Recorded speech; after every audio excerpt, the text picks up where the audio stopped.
Everything out here is just a little bit too gorgeous right now to not make a little bit of a detour off the highway, pop up onto one of these ridge lines and just check it out. I don't know if you can see anything out my front window right now, but there's just all these storms going on. It's gorgeous. Really pretty. So I found this little 2-track here. It heads up, highways down there. So this little 2-track just kind of heads up the ridge line. Wanted to come up, see what we can find up here. So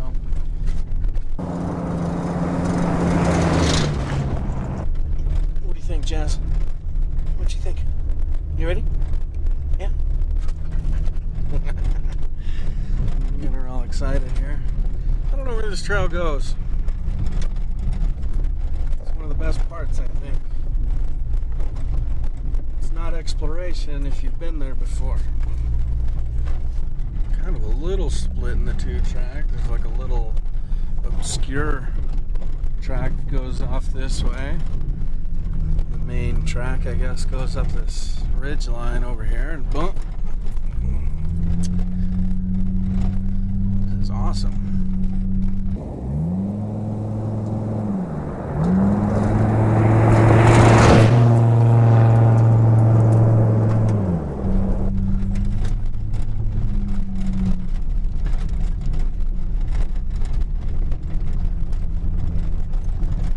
Oh, nice. Look at all those green yucca stalks. It looks like there's one that's old and dead. Maybe we'll harvest it on the way out. But yeah, there's a bunch of green stalks down there. A few more up this way as we head up the hill. Yeah, a whole bunch of them. A lot of yucca. These little trees right here that we're driving by right now, these are all pinyon pines.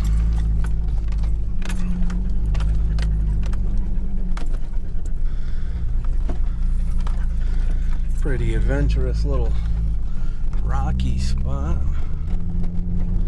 So yucca is really good for fire making in the yucca family, the whole yucca family. So you know, anything from bear grass, soap tree to sotol, you know, all that stuff's great for fire making because it burns at a really low temperature. Has a lot of surface area, a lot of pith, but it's not too soft to where you burn through it too fast.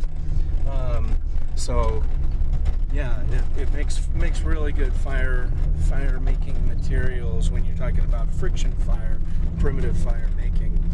So I get kind of excited when I see good materials for that. That's one of my favorite things to do, is make primitive fire. And you know, I wanna get out there and find it.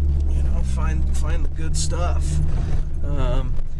We'll do some urban harvesting here pretty soon, harvesting in the city, but you know, you never get as good a stuff in the city because it's been watered through an irrigation system. So when you're talking about fire making stuff, that's a problem because it gets too much water for what the plant naturally is supposed to have. It's too soft. It's had too much water absorbed into it. It gets really pithy, really falls apart really easily. So it makes for some difficult fire making sometimes, and then other times you can find the right piece doing urban harvesting and you actually get something out of it. But oh man, this is cool. I think I'll stop up here just a little bit more.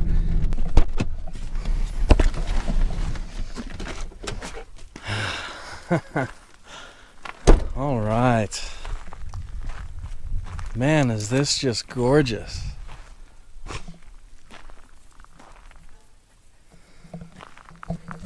Just look at this out here.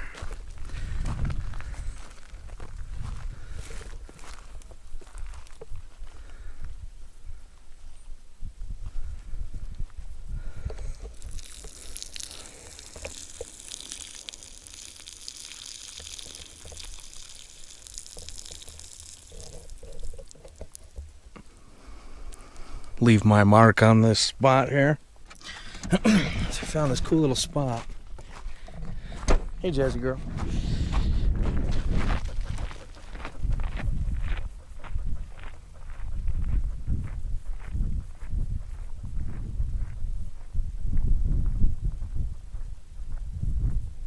Watch the toes. All these cactuses around here. This is cool. So here's some agave stalks. I wonder if this is what I was seeing all around over there. If there were all these agave stalks. If they were, then that's kind of unfortunate for the fire making. But they have their uses.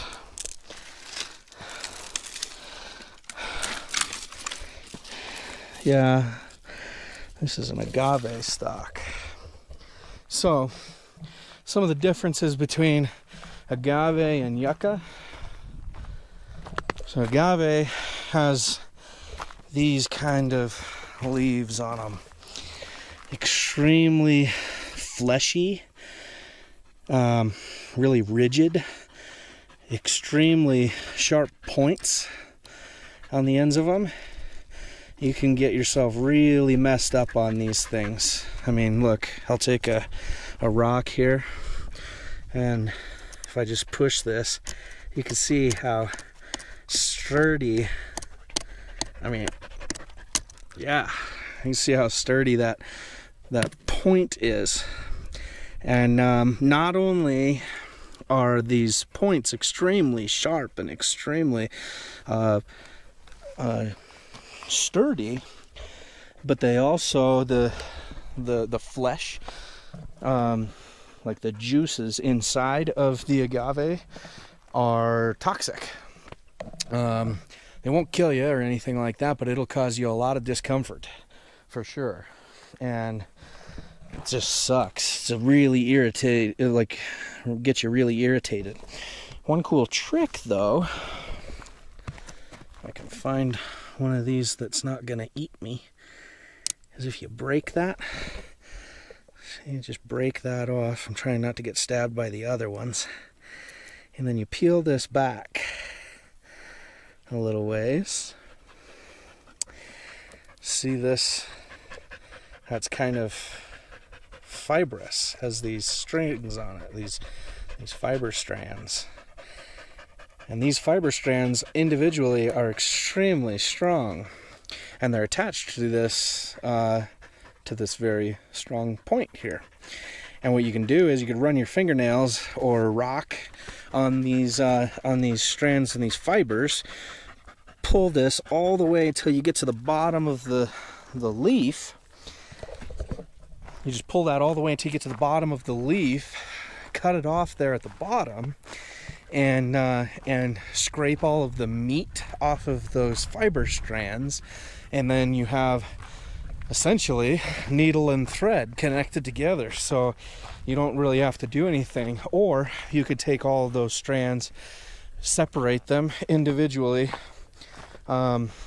use them for a finer thread, fishing line, or you can work them together for cordage.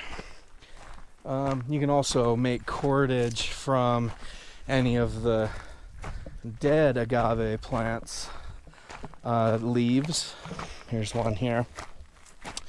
So this one here is dead now, and you can see here all of these fiber strands, and so I can pull this out and soak this in water for a little bit, just so that it becomes a little bit more pliable, a little more workable.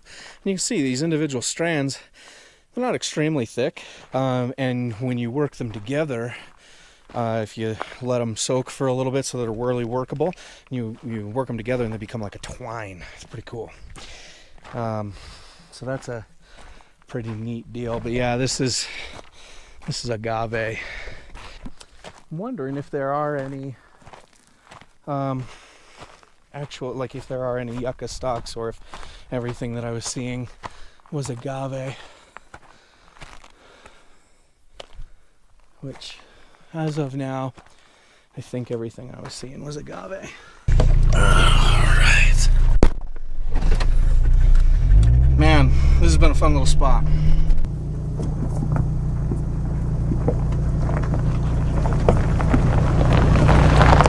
Oh man, I got an email. Shoot dang. Let's see who it's from. Maybe I got a hot date.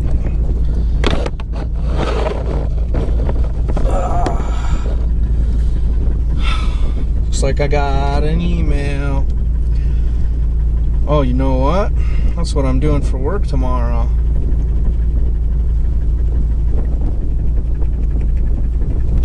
Nice. Driving out in the woods to pick up an awesome dude. That sounds good.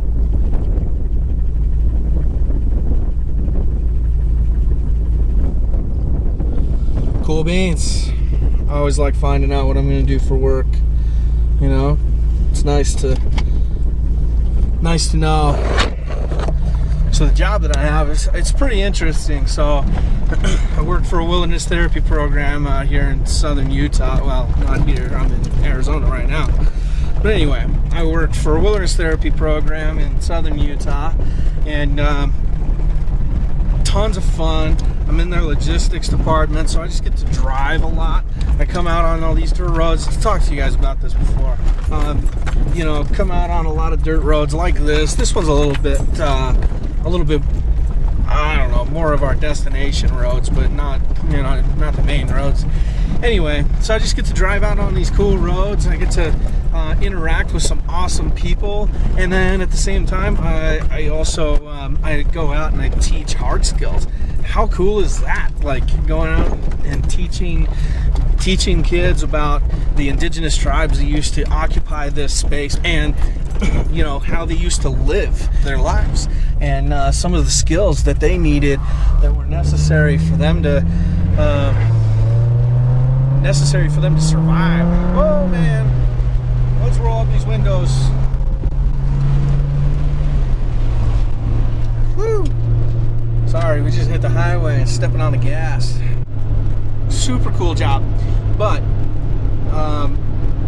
because, like, you know, programmatically we don't know exactly what's going to happen, when it's going to happen. Stuff kind of comes up all the time, so I get an email every day that tells me what I'm going to do for work, and what I'm doing the next day. So it makes it a little bit difficult to plan for stuff, and I'm like totally down to just do everything that they need to get done. And so for me, it's like the perfect job. I love it. I have a blast doing it. I get to drive out in the field like all the time, drive out in the desert, explore some of the areas that I just love, you know, and then get to interact with some awesome people, teaching them awesome things. And what's cool, I get to take Jasmine the Wonder Dog out into the field with me, you know. What more can I ask for, really, you know? It's a great deal. Sometimes I get to go camping out there. Sometimes, you know, like I used to go out and work in the field all the time, camping all the time. So over the last 7 years since I started wilderness therapy, working in wilderness therapy, I think I've done 138 weeks or something like that out in the field, like full on out there. It's just a lot, you know. It's a lot of time. It's almost 3 years straight out in the woods, like 2.5 years. It's just straight, you know. So it's intense. It's a lot of hard work, but it's so rewarding. It's so great, you know, to see something happen in these people's lives who are just coming out and catching a break, you know.